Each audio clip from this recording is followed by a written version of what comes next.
Dito sa mundo, ito talaga yung totoo, yung realidad na dapat alam mo at ng lahat ng tao.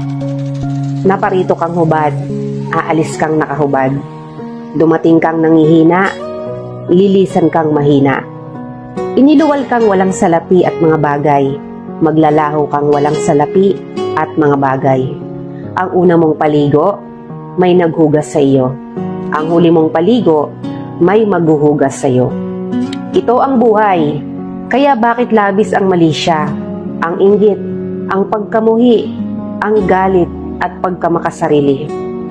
Maging mabait sa lahat at gumawa ng kabutihan. May hangganan ang oras natin sa mundo. Huwag sayangin sa walang kabuluhang bagay. Manalangin at higit sa lahat, huwag na huwag nating sasambahin ng pera. Dahil kahit anong dami ng pera mo o ng ari-ari,